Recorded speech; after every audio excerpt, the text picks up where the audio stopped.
Well, hey, thank you so much for watching this video. Look, I'm kind of in my backyard in a quiet little place. You see that hammock back there? That's where if I'm lucky, I get to go on Sunday and kind of take a nap and get away from everybody. It's kind of secluded back here.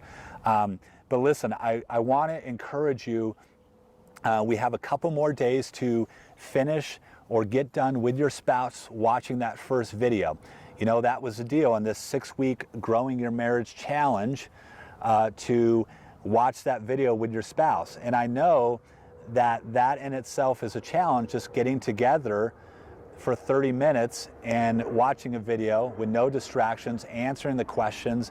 I know that can be a challenge in itself, but that's what we're trying to do here. We're trying to keep it simple, but we're trying to make sure that couples are purposely working on their relationship on a weekly basis, and that's what we're doing. So you only have a couple more days, and I want to encourage you to get that done.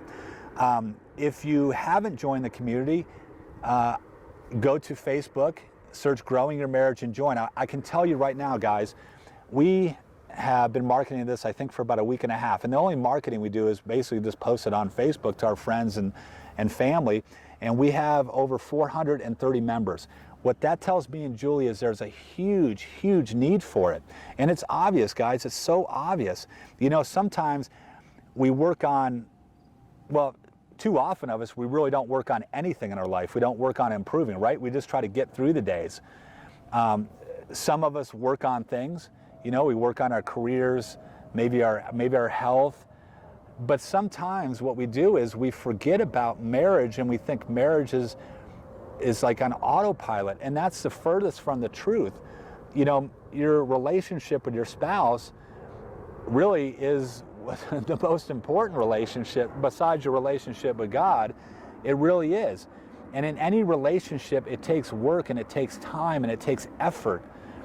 And what we're trying to do here is really, this is something that we created for ourselves, that we can study and we can learn together, and we can kind of be on the same page. Because like I said, sometimes you do different studies. Like, I know guys sometimes don't do it, but I know women, they do the Beth Moore studies, and they're doing their women's group. Now I do a men's group, so the guys that come to that, kudos for that. But men, sometimes we're not working on that. So this is something that we can do as a community of couples. And the neat thing about it is you can set it up on your own time, just as long as you get it done during the week. Now, video number 2 is coming in a couple days. We send that out every Sunday night. I wanted to let you know, give you a little feedback. One of the things that I learned the most out of this first video, I mean, I learned a ton of things. Those 5 standards of communication were crucial, and I'm not going to tell you what they are because I want you to be curious and watch the video. But one of the things that helped me tremendously is one of the biggest needs for Julie, or for a woman, is communication. And so often what we do as guys, and women, I'm sure you can relate, and guys, you can relate too, is we're kind of checked out. We're not purposely checked out. It's not like we're doing it to be jerks, but sometimes when I'm with her, I'm not 100% with her. I'm not 100% focused on really, which is one of God's greatest gifts to me, is my spouse, my woman right there. And sometimes I think, men, we take our women for granted. But what the biggest thing that I learned, and it just struck me, I'm like, wow, I need to be 100% present when I'm with Julie, 100% focused, no phone, no distractions.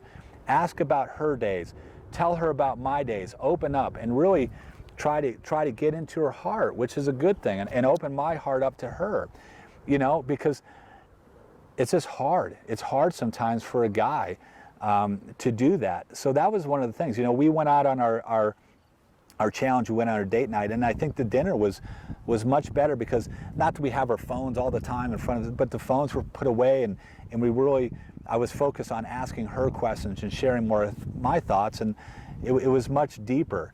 And that's important. So that's what I learned the biggest out of that. And it was almost like, it may seem silly, but it was kind of like, wow, how often and how long have you been kind of checked out to where you're maybe 75% there, but that other 25%, and I know that other 25%, women, you have great intuition. You know when your man isn't there 100%. So that was the biggest thing that I learned in week number 1. And for me, that right there is really almost, it's a big changer in our relationship for me. It's a big changer. So that's the benefit that I got out of just week number 1. You know, and I want to share with you guys, look too, you know, we rated our marriage. One of the discussion questions was to rate your marriage. And Julie and I had it pretty high.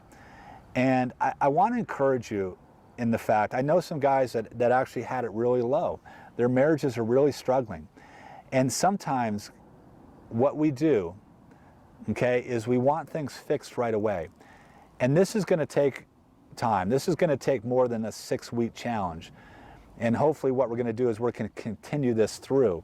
But sometimes guys or women, whatever it may be, understand that if the bank account, okay, we can take if the bank account is way in the negative, okay, if you're a $500,000, $2 million short, and you've just been withdrawing and withdrawing, and your spouse, you basically don't have any money in that account per se. Do you kind of understand what I'm saying? It's going to take time to get back to maybe even, and then start filling up that bank account of love, if that makes sense. You know, so often what we do is we think that, okay, well, I'm going to work on it, I'm going to start to fix it, and we expect to get a certain reaction from our spouse right away. And we got to look, if we've been screwing up, or if we haven't been working on our marriage for, let's say, a year, 2 years, 3 years, whatever it may be, you can't just fix everything in week number 1. And guys, you need to understand that. And women, you need to understand that too. And we kind of had that conversation last night with a couple of the men in men's group. And, you know, I can't share everything because that's kind of private. But I guess what I'm saying is we need to begin to focus on what is right, what we can do that's correct. And what was one of the standards of communication? Have faith that God's going to work in that other person's heart. But don't look at it in the sense that, okay, well, I'm going to start working on this, and man, my man or my woman better start working on it too, and they better start making some changes too, or I'm going to get pissed off. You can't have that. And you got to pray for that strength. You got to pray for that understanding that, you know what, I'm just going to do the right thing. I'm going to do what I can do, and I'm going to start being the man or woman that God wants me to be. I'm going to start communicating to my wife. I'm going to start opening up my heart. I'm going to start sharing things with her. And the women, you can start, you know, maybe respecting your man, start saying kind and loving words to him. All these different things. Maybe be intimate when maybe you don't 100% want to be intimate. That was one of my favorite lines that he said is, communication is to women as sex is to a man. And he said that men, you communicate more than you want to communicate to your spouse. You do it. And he gave the same call to women as women, you be sexual with your man more than you may want to be sexual. And it's really that coming from that place of 100% giving without expectations. So I may have went on too long with this video, but I want to encourage you. This is so important to me and Julie, incredibly important to me and Julie. It's a huge need. And I just want to encourage you to keep spreading the word on this Growing Your Marriage Facebook page. I would encourage you to make the comments when you watch the video. And I would encourage you just to go ahead and keep going on with this. And I know it can be challenging for some of the marriages that are struggling. I can tell you next week, okay, next week's challenge is going to be tremendously challenging. I think it's going to be one of those things that is really going to open up some interesting, I think some interesting things, or some interesting stuff's going to happen with the challenge. And I know hopefully you're curious well, what that challenge is going to be for week number 2. So anyways, thanks for watching this video. Keep spreading the word. We need you to keep spreading the word about this page. Thank you so much for watching this video in regards to growing your marriage. Bye.